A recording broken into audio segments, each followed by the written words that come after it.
అరణ్యంలో ఉన్నప్పుడు సింహాన్ని చంపేశాడు, ఎలుగుబంటిని చంపేశాడు. అరణ్యంలోనే హీ గాట్ ట్రైనింగ్, అరణ్యంలోనే ఆయనకి రిహర్సల్, అరణ్యంలోనే ఆయన చేయవలసిందంతా కూడా చేశాడు. కాబట్టి గొలియాత్ వచ్చినప్పుడు నాకు సిగ్గేస్తుంది, నాకు భయం వేస్తుంది, నాకు మొహమాటం అని చెప్పలేదు ఆ మిగతా సైనికుల వల్లే. ఎందుకంటే he got training when he was alone. Do you understand? ఏకాంతంగా ఉన్నప్పుడు ఆయన ట్రైన్ అయ్యాడు బాగా, దేవునితో సమయం గడుపుతూ. సింహము వస్తే ఏమాత్రము బెదరక సింహాన్ని చీల్చి చంపేశాడు. ఎలుగుబంటి వస్తే చీల్చి చంపేశాడు. సో గొలియాతుని చూసి, నువ్వు ఒక లెక్కన, సర్వశక్తి కలిగిన దేవుడు, సైన్యములకు అధిపతి యొక్క దేవుడు నా పక్షాన ఉన్నాడు, నువ్వు ఒక లెక్కన. ఈరోజు మీరు మీ సమస్యలు చూసి ఆ రీతికి చెప్పగలుగుతారా? ఆ గొప్ప దేవుడు నా పక్షాన ఉన్నాడు, నాలో ఉన్నాడు, నువ్వు ఒక లెక్కన. ఈ రోగాన్ని చూసి నువ్వు ఒక లెక్కన. నా దేవుడు నాలో ఉన్నాడు, నాకు నువ్వంతా కూడా నన్ను బెదిరించలేవు, నన్ను భయపెట్టలేవు అని చెప్పగలుగుతారా? అయితే ఆ గొలియాతు ఈయన కాన్ఫిడెన్స్ని చూసి, నేనేంటి కుక్కనా, నువ్వు రాళ్ళతో వచ్చావు. ఆయన ఏమనుకుంటున్నాడు, ఆయన కానీ అనుకుంటున్నాడు. సైజెస్ డిఫరెన్స్ ఉన్నాయి, but mind is great. Goliath was big, was strong. David was small and short. ఆ సమయంలో యవనస్తుడు, బాలుడుగా ఉన్నప్పుడు. కానీ his mind was fixed on God. దేవుని పైన ఆధారపడ్డాడు కాబట్టి ఆ గొలియాతుని చూసాడు, బెదరలేదు, పట్టనేస్తాడు, ఒక్కటే రాయితోటి చంపేస్తాడని. ఎందుకంటే ఆ రోజు ప్రాక్టీస్ చేస్తే ఆ రోజు ఆ రీతి వచ్చి ఉండేది కాదు. ఎక్కడ ప్రాక్టీస్ చేశాడు? ఎడారిలో, అరణ్యములో, ఏకాంతములో, ఎవ్వరు లేనప్పుడు. ఆయన ఆ సింహాన్ని చీల్చినప్పుడు 10 మంది వచ్చి వండర్ఫుల్ అని చెప్పారు ఎవరైనా? గొలియాతుని చంపితే ఏమన్నారండి? సౌలు 1000 మందిని చంపాడు, దావీదు 10,000 మందిని చంపాడు అని ఆ రోజు పాడారు. కానీ ఆ రోజు ఆ ఘనతకి రావటానికి కారణం ఎక్కడ? ఏకాంత సమయంలో. He was practising alone. Nobody clapped for him, nobody cheered him. Instead they mocked him. ఆయనని ఇంకా హేళన చేస్తారు, గేలి చేస్తారు. కానీ ఏకాంత సమయంలో చేసిన ప్రాక్టీస్ ఒకానొక రోజు దేవుడు ఒక అవకాశం ఇస్తాడు.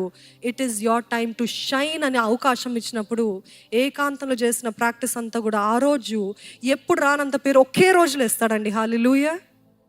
ఎప్పుడు గుర్తించని వ్యక్తులు ఆ రోజు గుర్తిస్తారు. అది దేవుడు చేసే కార్యం. ఎప్పుడు? మొదటిగా అరణ్యంలో మనము దేవునితో సమయం గడుపుతూ, దేవుని పైన ఆధారపడుతూ, మన స్కిల్స్ని, మన టాలెంట్స్ని మనం ప్రూవ్ చేసుకుంటూ, చెక్కుకుంటూ. అదే రీతిగా యోసేపుని చూసినట్లయితే ఆదికాండం 32వ అధ్యాయం, యోసేపు నన్ను జైల్లో వేస్తారని బాధపడలే, నన్ను చెరసాలను నిర్నిమితముగా నన్ను బాధ పెట్టడానికి వేస్తారని. If anybody has to be offended, he had all the right to be offended. బాధపడటానికి, ముఖం చిన్న పెట్టుకోవడానికి ఆయనకు అన్ని అవకాశాలు ఉన్నాయి. కానీ చెరసాలలో కూడా యోసేపు ఏం చేశారు తెలుసా? ఆ ఇద్దరు వ్యక్తులు, బేకర్ ఇంకా పానీయము ఇచ్చే ఆ వ్యక్తి, రాజుకి ఇచ్చే వ్యక్తి, వారిద్దరు ఉన్నప్పుడు, ఏంటి మీరు ఎంత విచారంగా ఉన్నారు ఏంటి అని మాట్లాడాడు. డెస్టినీ హెల్పర్స్ అన్నాను కదా, they were the destiny helpers. ఆ చెరసాలలోనే ఉండాలి అసలు వాస్తవానికి యోసేపు. కానీ తను ఒఫెండ్ అయ్యి కూర్చొని ఆ బాధలో, ఆ నొప్పిలో నన్ను నిర్నిమితం పెట్టారు, నేను డిప్రెషన్లోకి వెళ్ళిపోతాను. డిప్రెషన్లో వెళ్ళిపోలే. ఆ బాధల్లో, ఆ నొప్పిలో అంత నిర్నిమిత్తముగా అన్యాయంగా ఆయనని పెట్టినప్పటికీ కూడా ఆ ఇద్దరు వ్యక్తులు బాధగా ఉంటే ఏమైంది? What is your problem? Can you serve people in your pain?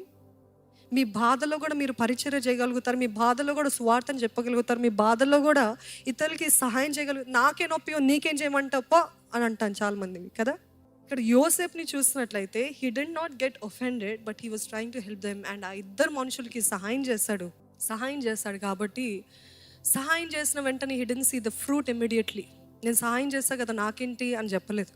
సహాయం చేసిన తర్వాత 2 సంవత్సరాల తర్వాత ఫరోకి ఒక కళ వస్తే ఆ కళని బట్టి ఈయనకు అప్పుడు గుర్తొచ్చిందంట. సహాయం చేస్తానని చెప్పిన వ్యక్తి కూడా మర్చిపోయాడు.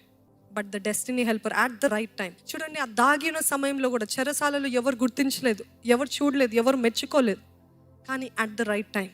అదే అంటున్నాను, మీ హైడింగ్ ప్లేస్లో, మీ అరణ్యంలో, మీ చీకటిలో మీరు చేయవలసింది మీరు చేస్తే దేవుడు తగిన సమయంలో మిమ్మల్ని హెచ్చిస్తాడు.